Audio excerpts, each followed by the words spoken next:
Confession. I've not watched all of this upcoming clip. I wouldn't expect you to do either. But can you do me a little favour, please? Can you just scroll through to the end and tell me the timestamp that I'm not wrong? Because to me, this is over an hour of nonsense. Over an hour of Mike Lee just going on and on and on and on and on about the border, where he's not really interested in finding any solutions for the border, not really interested in having a adult constructive conversation about the border. It's just all gesticulating, all grandstanding. This is the worst of the worst. A politician who is just there pushing out garbage, not doing any level of representing, not taking an interest in things which are important for those who put him there in the office, just thinking, should I say something in case Blue Tick Twitter wants a comment from me on the border? No solution. And isn't it Mike Lee who likes to say one thing one year and do another thing? Oh, that's all politicians. But all joking apart, please, somebody tell me what was the question that ended up with Mike Lee as a representative. This should be used when it comes to Mike Lee's re-election, which will happen at some time. He will stand for re-election. They should just take this and say, Mike, you wasted a lot of time, a lot of money doing nothing while you were representing. Here's an example. Tell us in an hour how this benefits anybody. I think you get silence. Senator from Utah. Ask unanimous consent that the quorum call be suspended. Without objection. Madam President, we find ourselves in a situation in which every state in America is a border state. Now, it didn't used to be this way. And as one who has spent 2 years living along the U.S.-Mexico border, where I served as a missionary in my early 20s, I'm familiar with border towns, familiar with what they go through. And I can tell you from that experience where I lived and worked among the poorest of the poor along the border, among a lot of people who were recent immigrants themselves, some documented, others not documented. I can tell you that no one fears uncontrolled waves of illegal immigration more than people living along the border, including and especially those who are recent immigrants. It is, after all, their jobs, their neighborhoods, their children's schools, their communities that are placed at risk every time there's an uncontrolled wave of illegal immigration. Now, since I lived in border communities in the early 1990s in South Texas, things have gotten a lot worse, and they've gotten exponentially worse over the last 3 years. Things got so bad in the last month that we were setting all kinds of the wrong records. Day after day, we were exceeding the maximum number of daily migrant encounters our Border Patrol had ever observed in the history of our country. These are not the kinds of records that we want to break, nor are they the kinds of records that, when broken, are without consequence. Very real, very tangible consequences to the American people. Starting, of course, with those living in border communities, but extending through all 50 states, as all 50 states are seeing, feeling, experiencing, and paying the cost, the high cost of this wave of lawlessness. It is not a victimless crime. Just as the drug cartels are being enriched to the tune of many tens of billions of dollars a year, smuggling their human traffic across international boundaries, and just as the human traffic that they carry is bringing in enough fentanyl that it killed over 100,000 Americans last year, and enough fentanyl that if distributed to enough people would kill every American many times over.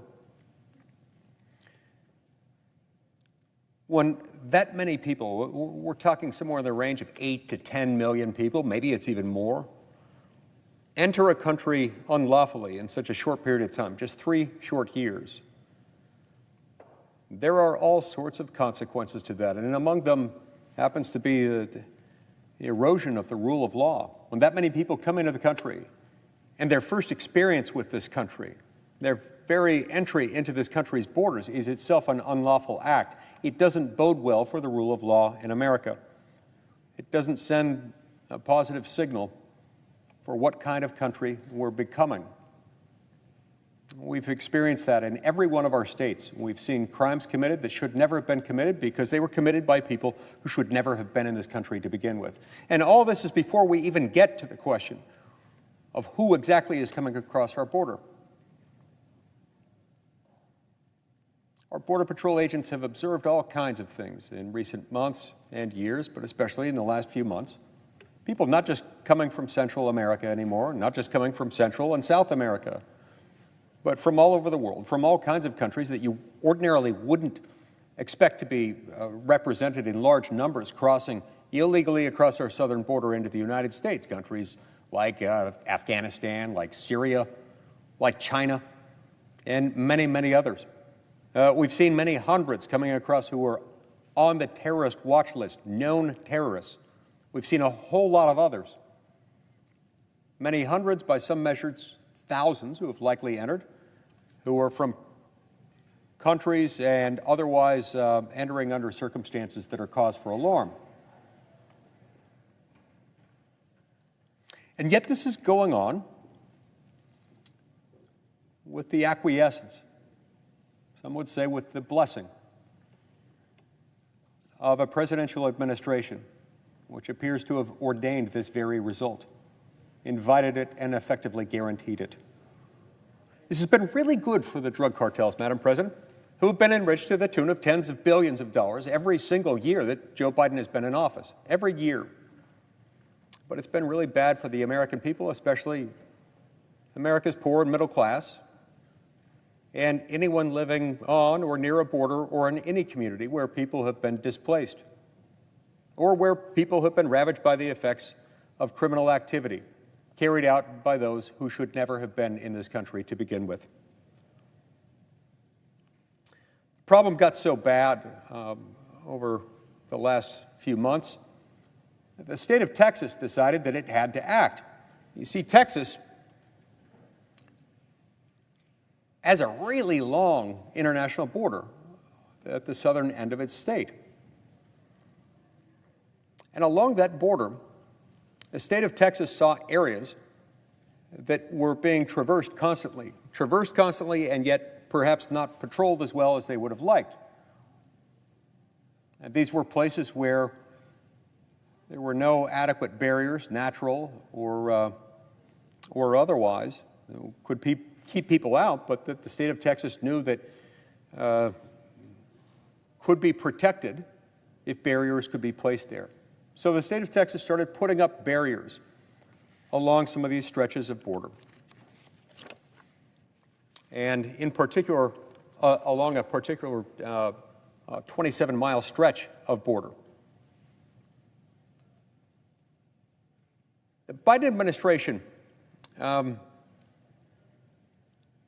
struggling to process these many thousands of illegal aliens crossing our border every single day, with all kinds of things to do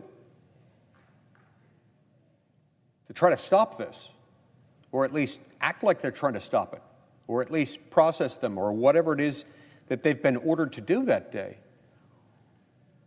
Apparently, this was too much for the Biden administration because President Biden directed the Department of Homeland Security and the personnel along the border in Texas to go in and start taking down these barriers, putting up ladders across some of the barriers, cutting holes in other barriers, cutting concertina wire in other circumstances. So the state of Texas said, good heavens, that doesn't seem right. It doesn't seem right that we're besieged by these people who want to break our laws in order to enter our country. And the president is the chief executive officer of the federal government, and it is the federal government that's responsible for protecting us from invasion. Remember, an invasion can occur either by an organized, armed military force, or it can be a non-organized, non-uniformed non-military force that's just entering another country en masse without authorization. That is the federal government's responsibility. It's one of the chief responsibilities, one of the most important responsibilities. But because the federal government wasn't carrying out that responsibility, and because the state of Texas saw a particular 27-mile stretch of border where Texas could make a difference by putting up some barriers, they put it there. But that was not okay with the Biden administration. They had to go take it down. Who knows how many additional illegal immigrants came in as a result of the personnel that had to be deployed to start taking down these barriers and cutting the wire. But they did it. Now, the state of Texas stepped back for a minute and said, it's really unfortunate that that's what the Biden administration wants to do with its scarce resources. It's really unfortunate that they want to make the state of Texas less safe and with it the rest of the country. But it also doesn't really seem, constitutional. There are a couple of provisions of the Constitution that deal specifically with protecting the country against an invasion. One of them can be found in Article 4, Section 4 of the Constitution, which says that when a state's being invaded, when it's under siege in some way, you should be able to, to appeal to the federal government for help in resisting that. Well, when Texas asked for help, it got quite the opposite. There's another provision, Article 1, Section 10, Clause 3. And that provision says, in essence, after telling the states that there are a bunch of things that they cannot do, states are not allowed to wage war, for example. States are not allowed to enter into an international compact, with a foreign country, and do certain things like that are akin to what the federal government is rather uniquely empowered to do. But there's an exception at the end, and it's an exception that applies when the state is being invaded. That states have the power to do that. So perhaps informed by these and other provisions of the Constitution, the state of Texas filed suit in U.S. District Court in Texas, trying to seek an injunction, that is, an order telling the Department of Homeland Security, look, you can't mess with Texas, you can't mess with Texas's barriers, don't take them down. After some initial back and forth litigation in the U.S. District Court, the matter went to the U.S. Court of Appeals for the Fifth Circuit, which includes the state of Texas. And on December 19th, 2023, just a little over a month ago, the Fifth Circuit issued an injunction, a preliminary injunction saying that while this litigation is pending, while we figure out once and for all whether, to what extent, and what circumstances the Biden administration may or may not choose to go in and take down these barriers put up by the state of Texas, Homeland Security and the Biden administration just can't do that. Don't do it for now. Doesn't mean don't do it forever. It just means don't do it for now while this litigation is pending, while the courts are ironing this out. Well, that remained in effect for just over a month. And then this last Monday, just a couple days ago, the Supreme Court of the United States issued a one-sentence order vacating that preliminary injunction. What does that mean? Well, that order doesn't do anything, doesn't tell the state of Texas it can't put barriers in place, doesn't tell the state of Texas it has to take it down, doesn't require any action on the part of the state of Texas.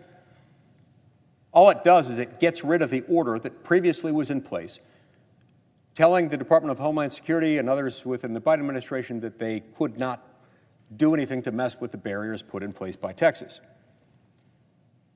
Meanwhile, the case is set to be argued before the U.S. Court of Appeals for the Fifth Circuit on February 7th.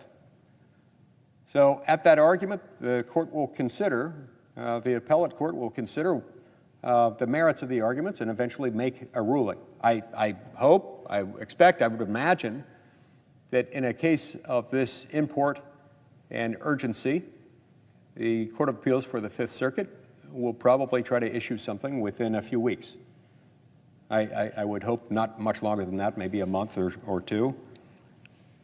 And at that point, if the state of Texas prevails, then there will be a permanent injunction and order telling the Biden administration it can't take that down. Now, I'm sure whoever loses will take that to the Supreme Court. That will take some additional time. But the point is this. Through all this litigation, we've seen one consistent theme through all stages of the litigation. We've got the Biden administration going into court, making arguments like the following, pointing to provisions in Title VIII of the U.S. Code dealing with immigration issues, provisions guaranteeing that the Border Patrol must have access to areas 25 miles inland from the border so that they can do their work, so that they can enforce the border, so that they can do their jobs. This is one of the primary arguments they were making before the courts, is that this barbed wire or these barriers put in place by the state of Texas interfere with our ability as Border Patrol officers to access the land and to do our jobs. Well, what's their job? Well, to stop the illegal immigrants from coming across. So how exactly does this 27-mile stretch where these barriers have been put in place by the state of Texas, how exactly does that hinder the Border Patrol from doing the Border Patrol's job? Call me crazy, but I strongly suspect that if we could bring a handful of the Border Patrol agents up, they'd tell us that quite the opposite is true, that the placement of these particular barriers probably makes their job easier. But you know whose job this makes harder? It makes the job of the drug cartel, the human smuggler, this sex worker trafficker, remembering that a very substantial portion, estimates vary as to how many, but according to some, a majority of the women and girls trafficked through this network are subjected to sexual assault. Many of them used as sex slaves. Many of them forced to continue in that capacity even after they get into the United States, where they're working now as indentured servants. Yes, just a few weeks ago, I went to the border down in the McAllen sector, not too far from the area where I lived and worked for 2 years as a missionary back in the early 90s. And some Border Patrol officers there informed me that for the first time since the adoption of the 13th Amendment, which got rid of things like slavery and indentured servitude, we've actually got a sizable number of indentured servants in this country. People smuggled in who haven't been able to afford the $4,000, $5,000, $6,000, $7,000, sometimes more, depending on what country they're from and how many risk factors there are. If they can't afford the passage from the cartels, they've got to work it off. So many of them remain as indentured servants. And for many of the girls and women in particular, they remain in sex slavery. So why exactly is the Biden administration so concerned with all of this happening, with a barrier that could make the job of the Border Patrol more effective, that could lead to the apprehension of more individuals? Knowing full well that by breaking up these barriers, all they're doing, the only people whose lives they're really making easier are the drug cartels, the people who are subjecting all these people to these horrible, deplorable conditions and bringing in enough fentanyl into the United States every year to kill every American multiple times. Why are they so concerned about that? And on what planet? On what planet can you maintain that it's making the job of the Border Patrol harder because you're making it harder for people to enter our country unlawfully? It really defies reason, wisdom, and logic. It is against this backdrop, Madam President, that we find ourselves today in a position in which we've got a war going on half a world away, a conflict involving Russia and Ukraine. It's a tragic conflict. You've got a bad guy, Vladimir Putin, who's messing with Ukraine yet again. Without getting into all the gory details, because this is not the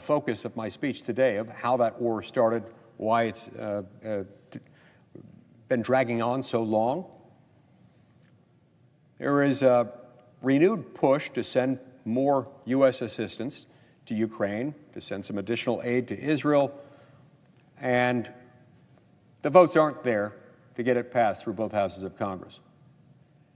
And so for that reason, they've married up the project of getting more money to Ukraine. You know, it's a $106 billion aid package. We still don't know exactly who would get how much. We still have yet to see bill text on any of that. But we're told that the majority of that money would go to Ukraine. About $12 billion of it would go to fund Ukraine's ongoing civilian government, pay the salaries of its civil servants, and its pensions, things like that. A lot of it involves direct military assistance. Overall, we expect about $62 billion or so of the $106 billion would go to Ukraine. The votes aren't there to get it. So some members of Congress, some members of the Senate, including both the Democratic leader and the Republican leader, have decided to try a somewhat innovative approach, combine the supplemental aid package with a border security package, marry them up, and then maybe you can get enough votes for both of it. I understand why they come to the general conclusion. I understand that sometimes you've got to pair one thing up with another thing in order to build the consensus necessary to get either passed. It's a common technique used, and understand it, and it's understandable certainly why they'd want to use it here. But I believe there are some real problems with the manner in which we're going about that particular effort. Starting with the fact that it presupposes on the border security front that the reason for the current border surge, for the absolute humanitarian crisis unfolding along our southern border over the last 3 years and over the last few months in particular, is somehow the product of inadequate legislative authority on the part of the President of the United States and those answerable to him and charged with enforcing federal law. Madam President, it is not. It is not for want of adequate legislative authority in the executive officials charged with administering those laws. It's not for lack of any legislative authority on their part that we have this border security crisis. The exact same statutes were in place when Donald Trump was President of the United States. Donald Trump faced, as we all recall, some rather significant border surges as the cartels were pushing people increasingly into this country and making a lot of money smuggling them into the country. He utilized existing law to bring that crisis under control. Those same laws are in effect today. President Biden could, should, and would be able to fix this if only he had the will, the willingness to do it. In fact, if only he didn't have this defiant attitude that convinces him that he'd rather help the drug cartels than poor and middle-class Americans living in border communities and everywhere else in the United States. Shame on him for not using those. Now, the skeptic will immediately say, oh, yes, but that was Title 42 authority. Title 42 authority kicked in only because of the COVID pandemic in 2020. It's not really true. Look, he did use Title 42 authority, and that was pegged to the pandemic. But the crisis was mostly resolved. He was bringing it to a close by the time anyone had even heard the cursed word COVID or coronavirus in 2020. It was already well on its way to being a thing of the past, all without Title 42. Sure, Title 42 it didn't hurt, and it helped close the gap even further to the point where we effectively ended illegal border crossings in 2020, but we were well on our way in that direction. The biggest single step with that was not, in fact, Title 42. It was the Remain in Mexico program, also known as the Migrant Protection Protocol, an international agreement whereby the United States effectively entered into a safe third country agreement with Mexico.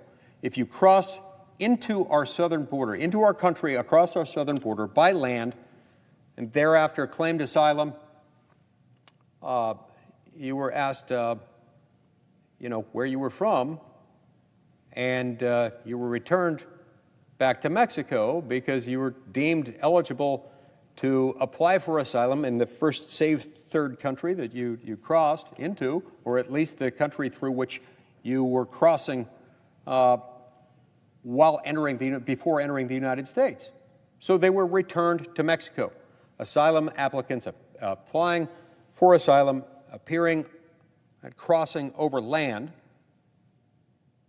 were told that they would have to wait while their asylum application remained pending in Mexico. This worked like a dream. This dramatically reduced illegal border crossings.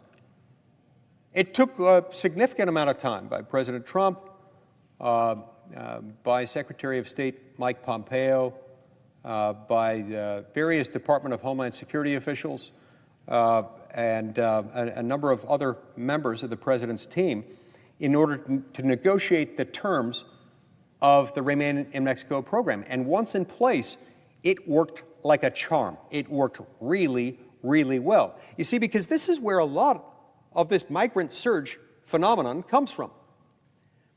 We have laws in place that offer asylum. Asylum is something that we offer to people who are wanting or needing to come to the United States because they've faced they've been targeted for some type of persecution based on their status. And, we're a nation of immigrants. We always have been. I hope we always will be a nation that welcomes immigrants. And we do. We welcome them a lot. We want them to come the legal way. Well, one of the ways in which we welcome immigrants is through our asylum laws. Now, you do have to satisfy certain statutory criteria in order to even be deemed eligible for asylum. Over the last few years, the vast majority of the people who cross our borders without documentation and thereafter apply for asylum are ultimately deemed ineligible for it. I've heard numbers ranging from about 90% to 98 or 99%. I don't know where the actual numbers shake out. I think they vary from time to time. But we're talking about at least 9 out of 10, often more than that, who are not eligible. And so when you have people come in and apply for asylum, the way that it's supposed to work, they're supposed to be detained until such time as their asylum claims can be adjudicated by an immigration judge. They can be found either eligible or not eligible for asylum. If they are eligible, welcome to America. You're now a refugee. Come on in, and we welcome them. But if they're not, then they're supposed to be removed, sent outside the United States, typically back to their country of origin. The problem has been that we've somehow gotten confused. We've gotten confused over the fact that we are, in fact, supposed to detain them until such time as their asylum application can be adjudicated. We've got it so confused that over the years, it's morphed into this monster that the drafters of the asylum laws who put it in place would scarcely recognize them. It's morphed into this weird thing where they come in, they say, I want asylum, and today they're told, okay, fill out the paperwork, tell us why you want asylum. Then they're told, okay, we're going to hold you for a few days. Then they're told, oh, our bed space is all full, so we can't detain you any longer. Then they're told not that they're going to be sent back to their own country, not that they're going to be sent back to Mexico as they would have been, as they were being under the Trump administration, under the migrant protection protocols, also known as Remain in Mexico. But here's a plane ticket. We'll fly you anywhere you want in the United States, on us. And unlike the measly American citizens, all of whom have to produce a driver's license in order to board a plane, you don't have to worry about that. We don't really know who you are, whether you say you are who you are, but yeah, go ahead. Here's the plane ticket. We'll make sure you get on that plane. We'll fly you anywhere you want. And as for your asylum application, don't worry about that. We just humbly, politely ask that at some point you're going to have an immigration hearing We ask you to show up to it. And by the way, if you enter the United States without documentation right now and apply for asylum, and you get one of these plane tickets and they tell you, we hope you'll show up for your asylum hearing before the immigration judge someday, guess when that will occur? A week? No, longer. 6 weeks? Well, longer. 6 months? Longer. Now, it's in the mid-2030s. We're talking a decade or more away from today. So have fun. Enjoy the plane ticket on us. Go to wherever you want in the United States. Oh, and by the way, after 180 days, we'll even send you a work permit allowing you to work while you're here, even though you're without documentation. We'll fix that. We'll just make you documented, just because you've said you'd like to apply for asylum. This is insane. Of course we've had 10 million people come in to this country illegally. When we run it like that, who wouldn't want to come to America? It's the greatest country on earth. But the problem is, this is really dangerous. It's dangerous for those being human trafficked. It's dangerous for all the people in America who are being killed, 100,000 last year, killed by the fentanyl these guys are bringing across. It's dangerous for our communities. It's dangerous for people who lose their jobs because their jobs are being replaced by people who shouldn't be here to begin with. It's dangerous for those who are the victims of crimes that those people who shouldn't be here in the first place commit while they're here. Like 10 million people. Among 10 million people, you're going to have some bad ones. I'm sure you'll have a lot of good people, too, who are just trying to get by, just trying to make a living and not, be in a country where they feel they can't get ahead, but that it doesn't give them a right to be here. Our asylum laws sure don't. I'll tell you why. Because our asylum laws do not confer an individual right on anyone to asylum. No, this is a discretionary authority given to the Secretary of Homeland Security that he may grant asylum to those people who fit the criteria for asylum. He may. Remember, you're supposed to keep them locked up. You're supposed to detain them until such time as you can adjudicate the legitimacy of their asylum claims in an immigration hearing. And then you're supposed to deport them if they're not eligible and let them in only if they are. But instead, we run out of bed space, processing capacity. We say, forget it. Here you go. Come on in. We'll send you a work permit in 180 days. So, of course, we're going to have this problem.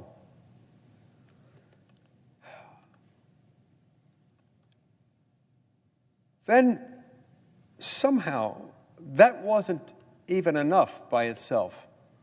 I don't know exactly why, because the asylum track was working real well for the Biden administration to invite more and more drug cartel activity, enriching the drug cartels to the tune of tens of billions of dollars a year. But maybe it wasn't quite enough for the big guy. Maybe he wanted more to come in. So what did he do? Well, he looked for other loopholes to exploit in our immigration laws. So he turned to the parole provisions. Now, parole, when we use it in the immigration context, is typically not talking about what you think about when somebody's out on parole from prison. This is an immigration parole. It involves a very specific type of relief that the president and those working under him in the area of Homeland Security may grant. Again, there's no right to parole any more than there is any right on the part of any individual to asylum. It's a discretionary grant of authority, but it's a narrow one. It's one that, pursuant to which the president or those answerable to him in the Homeland Security arena may allow someone in for two possible purposes, either for a discrete, distinct, individualized humanitarian need. The classic example of this, the long-time understanding of what that encompasses, it would involve someone outside the United States who doesn't have a visa to come into the United States, but whose grandmother is dying or has just died and he needs to attend the funeral. Parole authority can be granted for humanitarian purposes in that circumstance with the understanding that he'll leave in a few days after the funeral's over. Or maybe somebody outside the United States who doesn't have a visa here has a rare medical condition, treatment for which is available exclusively in the United States. He needs to come in for a few days to get that procedure, be treated with the understanding he'll leave soon after getting the treatment. The other prong of parole, immigration parole, exists in the public need, the public purpose arena, where, for example, someone speaks an obscure language, not typically spoken in the United States, and somebody is on trial in a court somewhere. They need an interpreter, someone who can speak that very rare language. They can't find one in the United States. They want to bring an interpreter in from another country who can speak that language so that the person can be afforded due process and a fair trial. That's the type of public need that can be filled with the parole authority loophole. But it's always been understood, it has always been the law, that parole is not to be granted en masse. It is to be granted on a case-by-case, individualized basis with individualized findings in all circumstances, nor is it supposed to be open-ended. Parole is not a visa. It's a temporary grant of permission to enter the country for a brief period of time with the understanding that when that need is over, in a finite period of time, the person will leave. So the Biden administration has now used parole. I believe last year alone, it was about 700,000 people, undocumented, were brought into the United States specifically using this parole authority. Now, these were not individualized determinations. These were not 700,000 individual people saying, I have a specific need, my grandma's dying, or I need a kidney transplant, or whatever it was, or I speak this obscure language nobody else speaks, and I'm going to provide interpretation services in a court, and I need to get in so I can get out after doing the job. No, these were massive scale grants of authority, of permission to enter the United States under the parole authority. So, Madam President, it's against this backdrop that we have to get back to this supplemental aid package. The supplemental aid package that promises, okay, let's make lemonade out of lemons. We've got a lemon in that Ukraine aid can't pass by itself. So let's make lemonade out of it by getting those who want to make sure that we get lots of money to Ukraine, and let's pair that up with votes from people who really want to make sure the border is secure. It's really sad, if you think about it, that we're not all in that boat. I mean, people can reach different conclusions. Reasonable people can take a different conclusion as to whether, to what extent, in what way we're going to help Ukraine enforce Ukraine's border. That part's considered sort of optional in that it's not our border. Our border shouldn't be optional. That's not an extracurricular activity for us. That is the core of what we are supposed to be doing. Article 1, Section 10, Clause 3, and Article 4, Section 4 will make that clear, as will a number of other provisions of the Constitution and federal statute. This is not optional. But getting back to that compromise. So the idea is to marry up those who really want border security. Unfortunately, it's not all of us, with those who want to make sure that we get money to Ukraine so that Ukraine's border can be protected. It's against that backdrop that I've just been describing that we're faced with that set of issues. And so we're told that what we're going to do is negotiate our way into passing new border security statutes, and those statutes will then end the border security crisis created willfully by the Biden administration's vehement, defiant refusal to enforce the law. Wait a minute, why would we expect them to enforce a new law when they're not enforcing the old law? I'm confused. Moreover, if we're going to negotiate this, doesn't that send the message to the rest of the country, the incorrect message, that if this project fails, that President Biden is somehow justified in not doing it because, oh, well, Congress didn't pass the law. I would have enforced the law. Haven't enforced the border for years. The whole 3 years I've been president of the United States. So I guess I can't enforce it now. But I would have under new law, but I won't under existing law. Why should we take that seriously?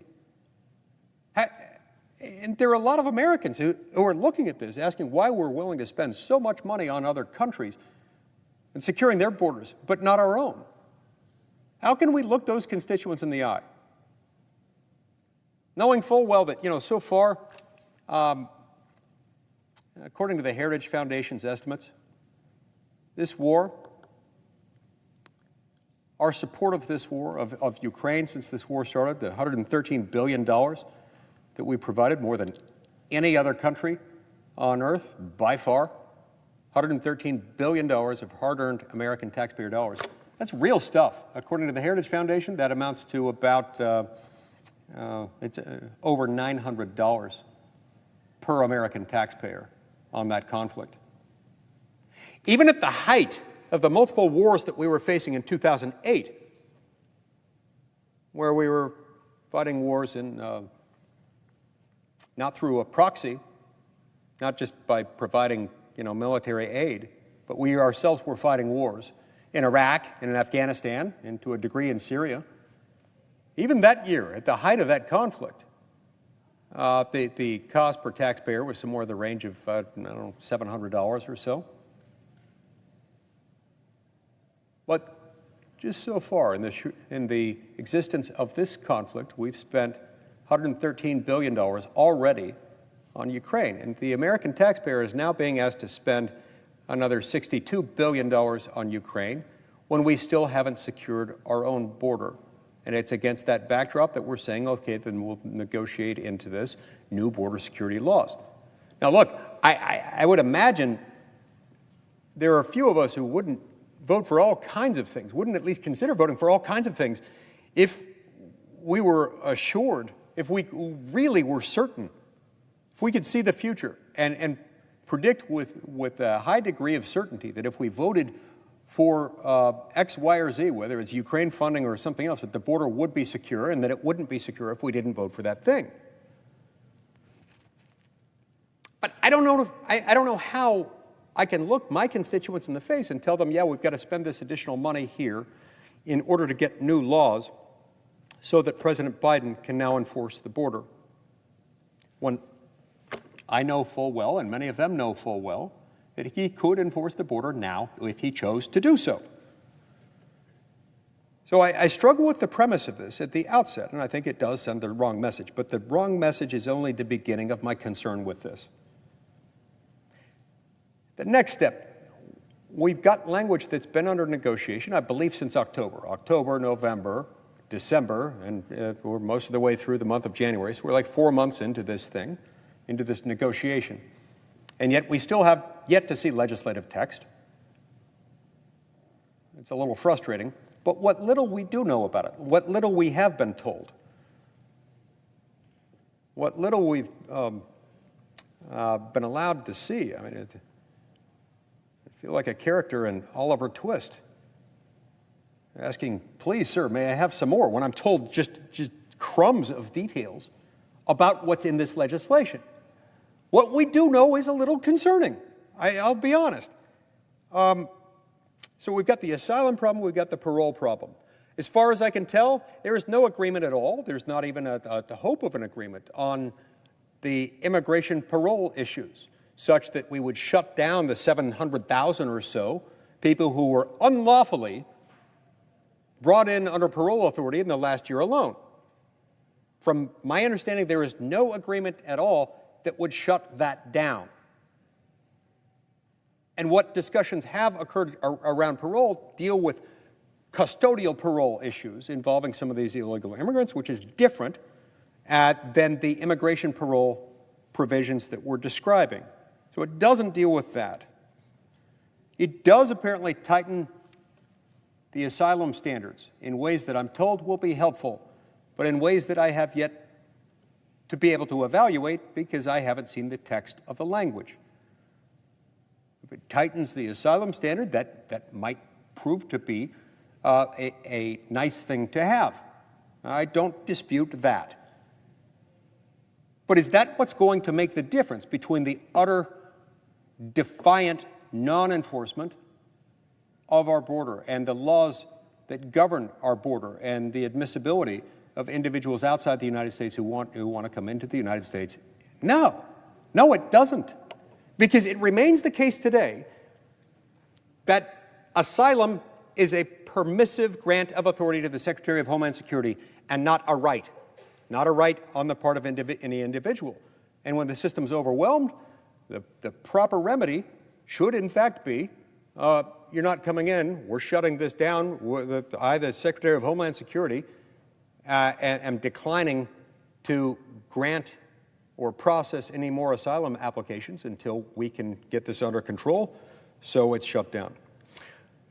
And that leads me to another feature that we've been told just a little bit about as to the new proposal, that it creates a new authority whereby the President and the Homeland Security Secretary can just shut down the illegal crossings along the southern border once they can do it if they choose, once we've got 4,000 migrant crossing encounters per day, and they shall do it once we've got at least 5,000 migrant crossing encounters per day.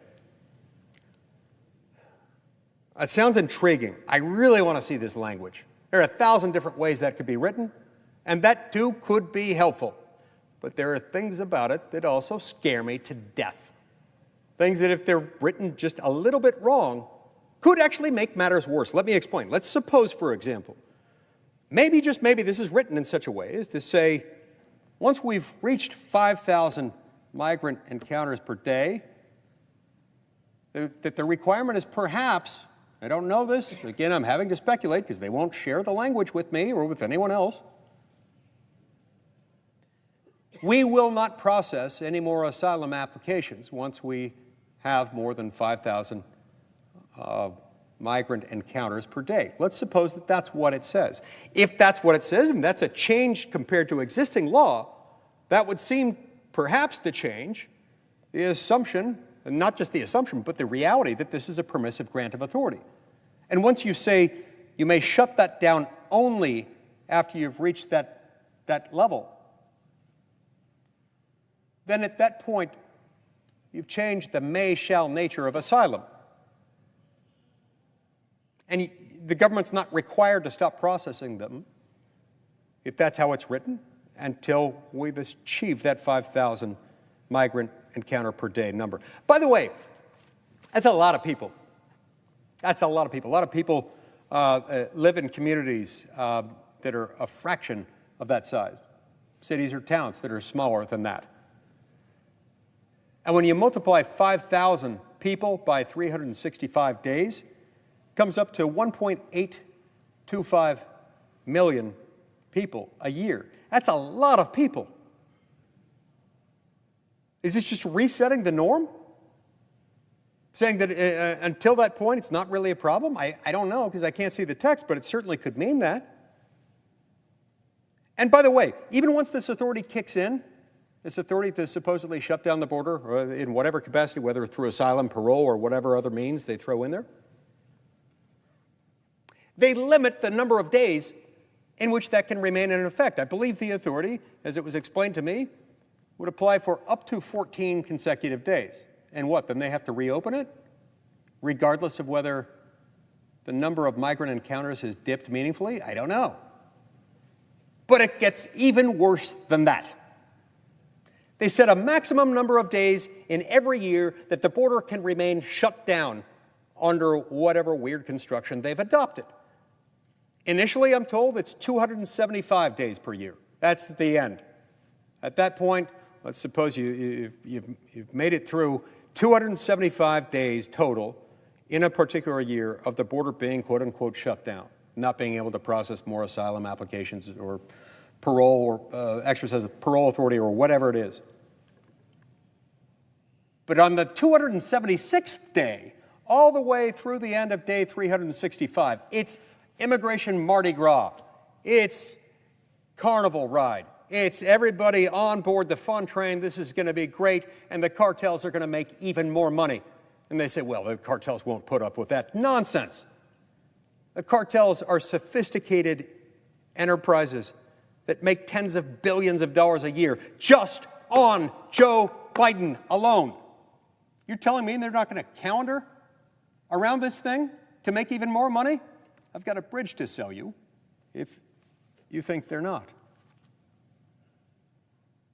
It gets even worse, Madam President, than that. You see, 275 days per year is only the limit in year one. From there, it ratchets down.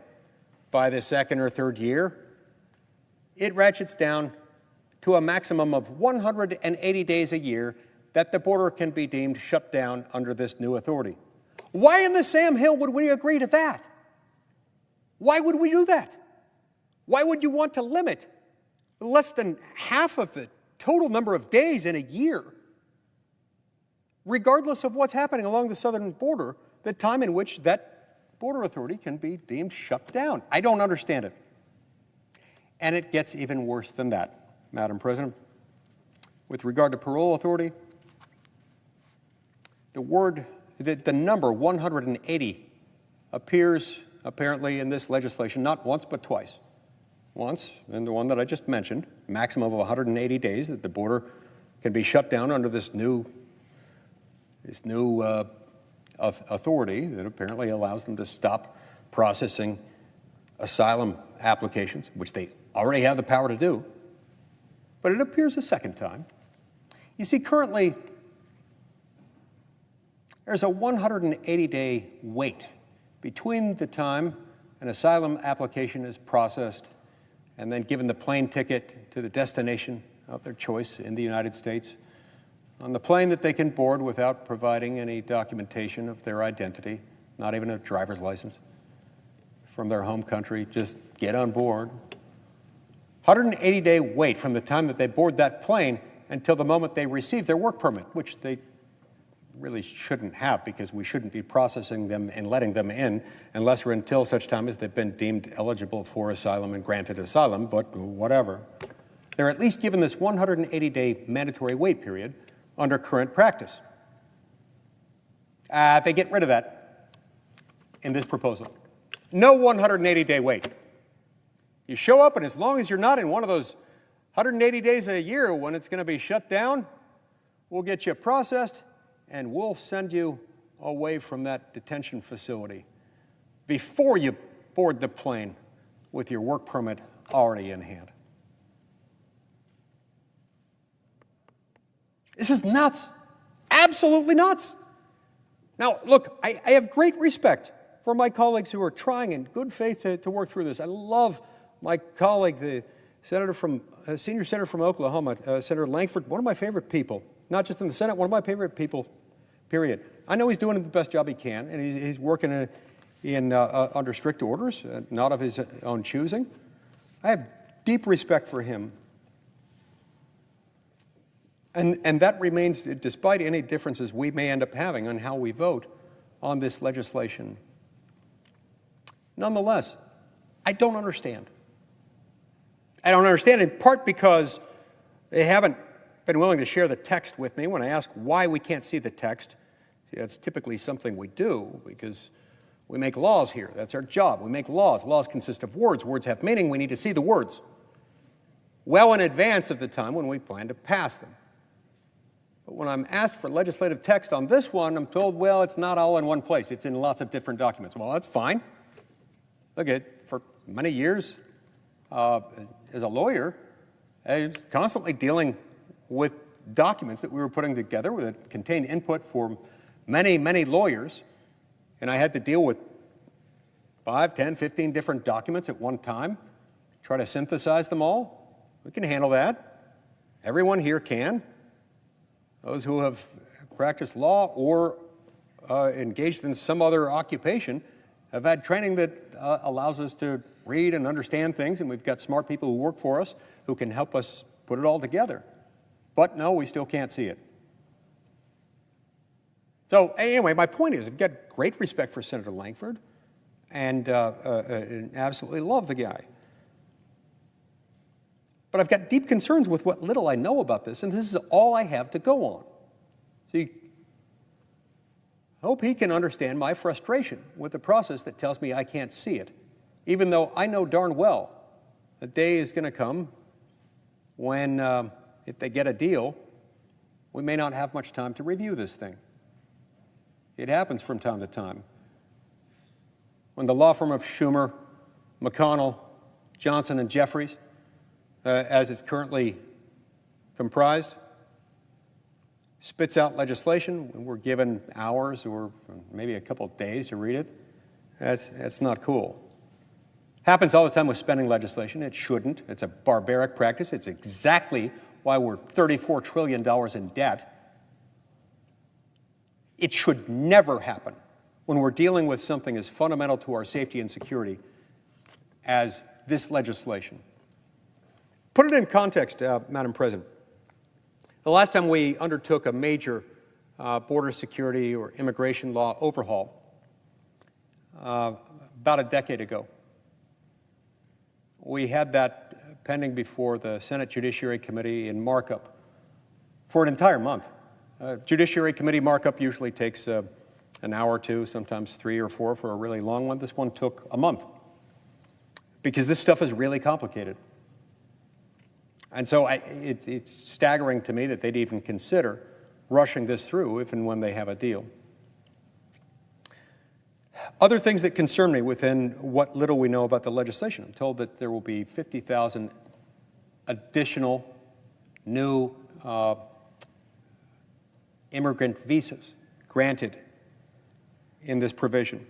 And then an additional number of people, some have estimated in the tens of thousands, others have estimated in the hundreds of thousands, of work permits that will be issued attached to other non-permanent visa holders or members of the non-permanent visa holders' family who are adults but not authorized to work. This would allow them to work. Some may have concerns with that. I remember over the years, one of the many things that I've tried to fix in the immigration system, it's long been my belief, you can fix our immigration code best if you target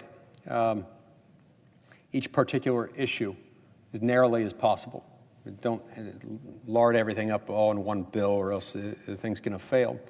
I've tried for many years to end a discriminatory provision in our immigration laws that is strongly biased against people born in heavily populated countries, like India, for example.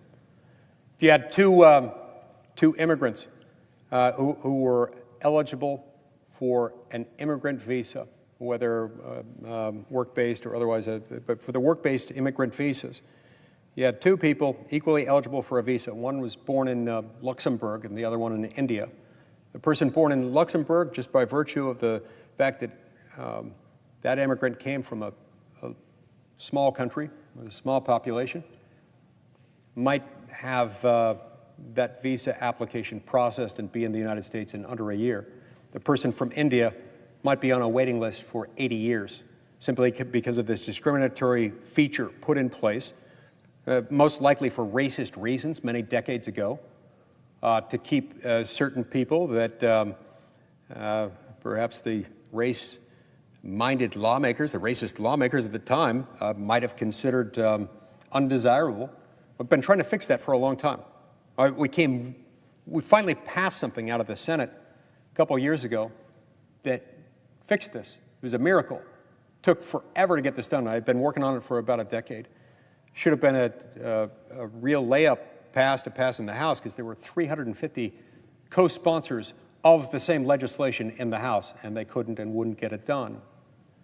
Anyway, I bring all that up to say that we moved heaven and earth to get that fixed without adding a single new visa, not a single new visa, to the visas allocated under existing law. Why? Well, because a lot of people are opposed to that.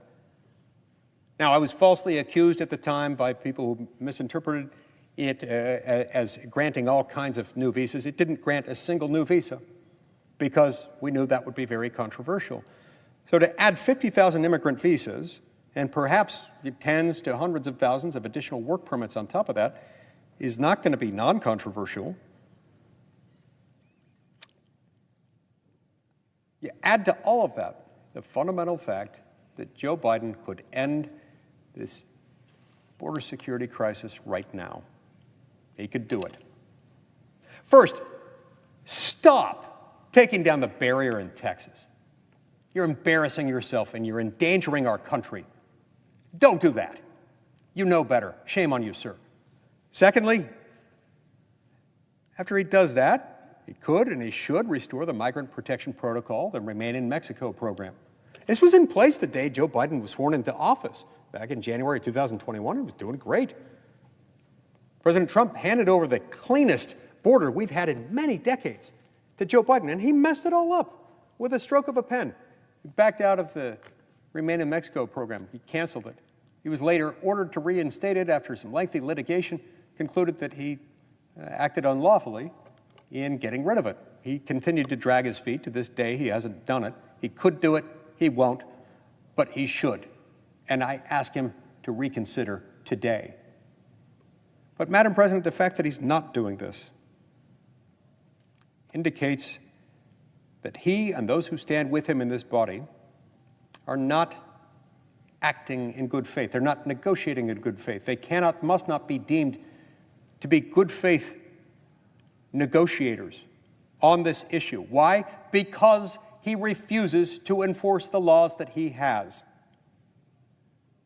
And if for the sake of tightening some language here or there, in yet to be seen, yet to be understood ways, in ways that some have described as ambiguous and uncertain, if that's the primary thing we're getting is a tightening of the asylum standard, but we might also be limiting the ability of the current or future presidents to halt the abuse of asylum and parole, then we can't do this. We shouldn't be doing this at all, and it sends the wrong message. So, look, bottom line is this. I think we're back to the point where maybe we ought to just try to pass these separately. If you can get Ukraine supplemental aid passed, fine, go at it.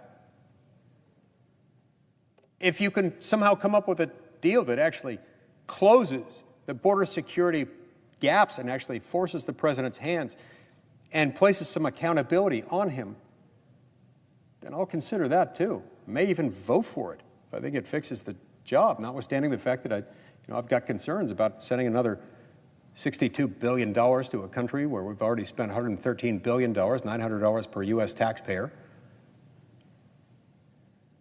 But I'd consider it if it had actually fixed the problem. And I think there's probably ways to do it. I mean, one good way of starting would be to start as a starting point, take border security language already passed by the House of Representatives. I know people have said, well, that can't pass here. Well, we don't know that because we've never tried attaching that to other legislation like the Ukraine-Israel supplemental aid package, and then add to that border security metrics that would tie the expenditure of these $62 billion that are supposed to go to Ukraine, tie the release of those in phased packages over the next year, or whatever the increment is, to the achievement of certain border security metrics, goals. They can bring down to what they themselves have said is tolerable. I believe the Border Patrol has said that they max out when they get about 500 daily migrant encounters.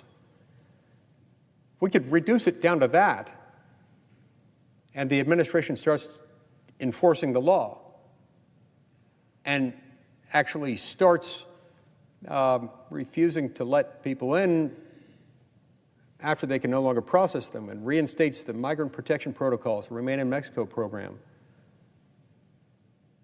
that will help bring this down to less than 500 migrant encounters per day. And if you phase the release of the Ukraine funding under the legislation that way, then members of both parties could have some assurance that this might make a difference. But alas, there's no provision in this, no provision being negotiated. It's stunning to me that there isn't. There should be. The reason I say that is because we've had countless conversations within the Senate Republican Conference where member after member after member will propose something like that. My friend and colleague, the senior senator from North Dakota, John Hoeven, was one of the first to raise the idea and has been among the most impassioned advocates for it, saying let's tie the Ukraine funding to the achievement of certain border security metrics and other border security measures we might add to it. That'll give everybody the confidence that we need that this will make an actual difference. I believe he was the first one to suggest it and has probably made that argument as often as, or more often than any other member of the conference. But he's not alone. I think I've heard dozens of Republican senators say something similar. It's true, I've heard maybe one or two, three at the most, Republican senators express reservations with that. But many multiples of that speak out saying, yes, this would be a good thing. Yes, this could bring a lot of us on board. And yet, regrettably, my friend from Oklahoma was instructed not to even seek that. Why? Why do that? And if we can't even tie the expenditure of the Ukraine funds, which we know the administration cares about dearly for reasons I cannot comprehend. He cares so much more about Ukraine's border security than ours. I understand his desire to stop Vladimir Putin. Vladimir Putin's a bad guy. I wish he'd recognize, by the way, that there are things we could do with energy policy that might help in that direction. If the United States had been exporting this whole time large quantities of LNG, maybe that would help. Because Russia is funding this war and so many other things through its hegemony in the European energy market. There are all sorts of things that we could do that could help them, but he does remain concerned about this and wants to spend more and more money on military aid to Ukraine. But if he really cares as much as he does about Ukraine and he wants to get that funding done, I strongly advise him to consider an option like what I've just described. Let us tie the release of the Ukraine funding. Let it be rolled out in staggered phases as the Biden administration achieves certain border security metrics and restores confidence, the confidence not just of members of the Senate and the House, but of the American people. I think that might work. Something like that, if it's packaged right and contains the right reforms, might even get my vote. And I'm not somebody who's eager to vote for that, but I really want to secure the border because America is a less safe place. Every day, Joe Biden continues to enrich their drug cartels and subject women and children to sex slavery and indentured servitude. Madam President, we have a duty here to make sure that we pass good laws and to make sure that those laws are enforced as they're supposed to be. And when they don't enforce them, we shouldn't reward them by funding every pet project that the incumbent administration deems important. Sometimes we need to insist that they do their jobs. If we reward bad behavior, we're going to get more bad things, and it will be dangerous for the American people. I believe in this country. I believe in the American dream. That dream is becoming more distant every day. Lawlessness prevails. We can restore it, we can recapture it, but we do have to insist that our border be secure. It is not. May we make it secure once again, is my entire endeavor in giving these remarks tonight. Thank you, Madam President. I yield the floor.